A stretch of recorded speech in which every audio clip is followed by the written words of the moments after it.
1 August रोजी लोकशाहीर अण्णाभाऊ साठे यांची जयंती साजरी केली जाते। त्यानिमित्त विविध संस्था संघटनांकडून वेगवेगळे साहित्यिक आणि सामाजिक उपक्रम पार पडतात।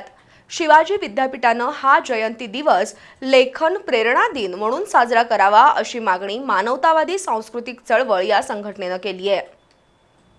साहित्य रत्न अशी पदवी मिळवलेले लोकशाहीर अण्णाभाऊ साठे यांना सामाजिक परिवर्तनाचं शिल्पकार मानलं जातं। आपल्या लेखणीतून अण्णाभाऊंनी समाज प्रबोधनासह प्रस्थापित विषमतावादी व्यवस्थेवरही कोरडे ओढले। अण्णाभाऊ साठे यांची जयंती शिवाजी विद्यापीठानं लेखन प्रेरणा दिन म्हणून साजरी करावी अशी मागणी मानवतावादी सांस्कृतिक चळवळ या संघटनेनं केली आहे। अण्णाभाऊंच्या लेखनाचा प्रचार प्रसार होण्यासाठी शिवाजी विद्यापीठानं पुढाकार घ्यावा या मागणीचं निवेदन आज कुलगुरू डॉक्टर RK कामत, प्रकुलगुरू ज्योती जाधव यांना देण्यात आलं। यावेळी अनिल म्हमाणे, अंतिमा कोल्हापूरकर, सुनील जाधव, कपिल राजहंस, वसंत भागवत, किसनराव कुराडे उपस्थित होते।